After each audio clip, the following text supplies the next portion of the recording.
No parades, no banners, no speeches, just footsteps, thousands of them.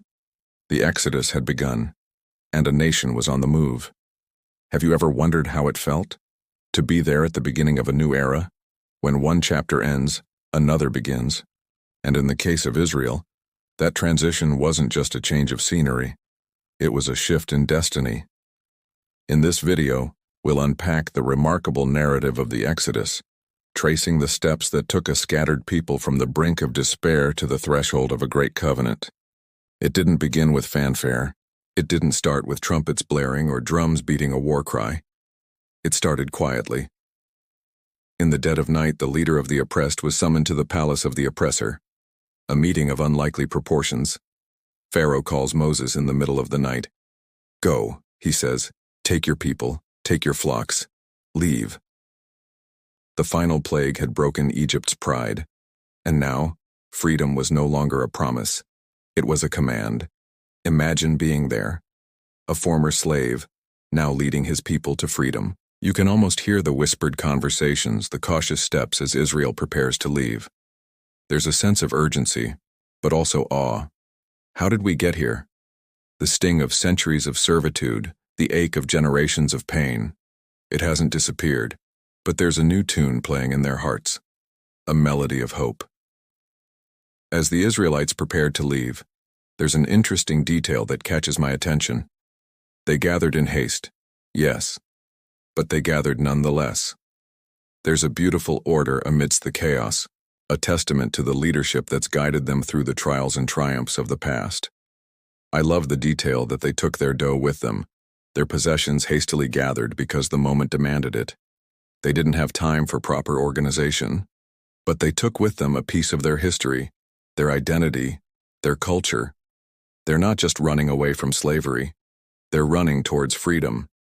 And that freedom comes with the baggage of the past, both bitter and sweet, the suddenness of their departure, the lack of time for preparation. It's a reflection of the nature of their affliction. Oppression often tightens its grip, leaving little room for planning, little time for hope. But in this abruptness, there's a profound lesson for us. Sometimes deliverance comes when you least expect it, and you must be ready to seize the moment. Here's something I find fascinating. The mention of the borrowed gold. On one hand, it speaks of their dire straits. They're so impoverished that they need to borrow to survive. But on the other hand, it hints at a glimmer of self-worth, enough to believe that they'll be returning to Egypt. Why would they bother returning the gold if they didn't think they were coming back? There's a quiet confidence in their hearts, a belief that they're not just escaping slavery, but are on their way to something better. Here's a question that's been echoing through the ages. Why didn't God deliver them sooner? He could have intervened after the first plague, the Nile turning to blood. He could have brought them out after the frogs or the hail. But he waited. Because timing matters. Deliverance isn't just about escaping hardship, it's about entering into transformation. And that transformation takes time. It's not just about the journey, it's about the destination. And the destination wasn't just physical, it was spiritual. They weren't just walking out of slavery, they were walking into identity. For 400 years, they were Hebrews in Egypt. Now, they were a people of covenant marked by blood, led by promise. Theirs wasn't just a story of suffering and escape, but a tale of divine election. God didn't choose them because they were perfect. They were enslaved, mistreated, far from God's ideal. Yet God saw something in them, a spark of faith perhaps, or a depth of sorrow. He chose them because he knew they would become a vessel for his glory. Their journey began with hurried steps, not knowing exactly where they were headed, but they were moving away from the shackles of Egypt towards the land of promise. Now here's a fascinating twist. What was supposed to be a straightforward escape soon becomes a massive exodus. The narrative doesn't just focus on Israel, but expands to include a mixed multitude. Not just Israelites, but Egyptians, foreigners, seekers, the common folk, the curious, all drawn to the edge of the wilderness.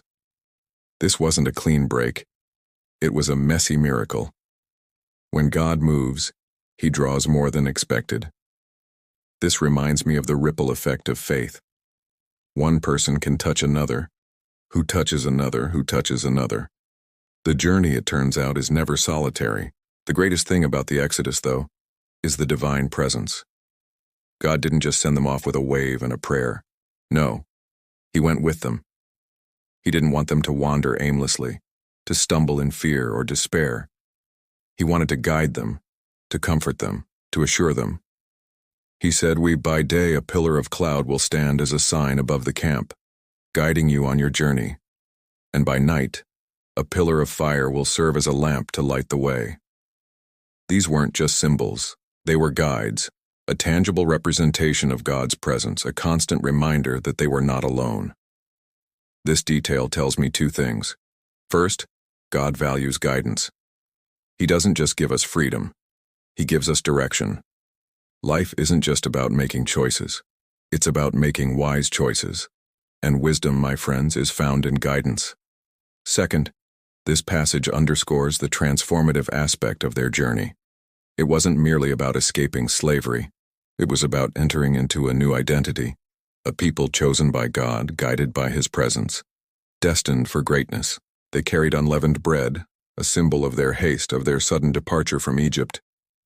They carried the bones of Joseph, a connection to their past, a testament to their faith. They carried gold and silver, perhaps a recognition of their former oppressors, a reminder of what they had left behind. But most of all, they carried stories of oppression, of persecution, of fear, but also stories of courage, of resilience, of unwavering faith. They carried the memories of their ancestors, the tales of triumph over tribulation, the echoes of hope passed down through generations. Why do we remember? Because remembering shapes our identity.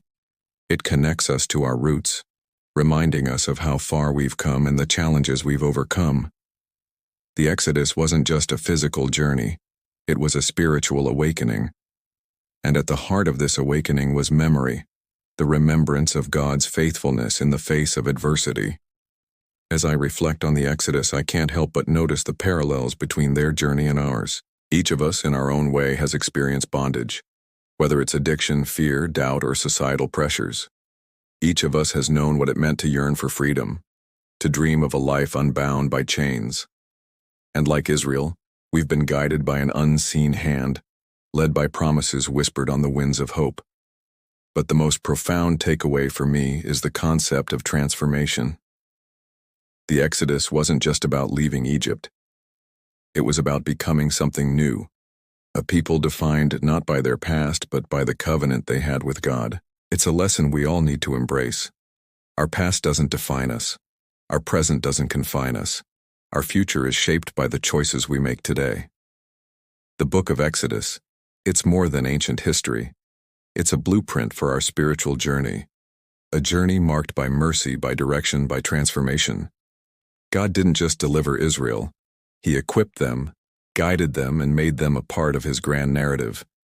If you feel burdened by the past, remember, God specializes in turning captivity into praise. If you're unsure of the future, remember, God is the God of Abraham, Isaac, and Jacob.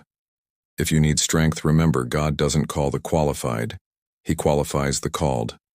So friends, let the story of the Exodus be your anthem. Let it echo in your heart, reminding you that no matter how deep the valley, how dark the night, God is with you. He's guiding you, He's carrying you, and He's preparing a place for you. Thank you for joining me today. If you've enjoyed this episode of Faith Unfolded, don't forget to subscribe, share, and leave a comment below with your thoughts or any insights you've gained. And if you haven't already, please take a moment to hit the like button.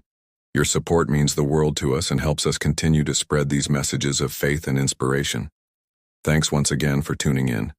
May God bless you, and until next time, may you walk in the light of His presence and favor.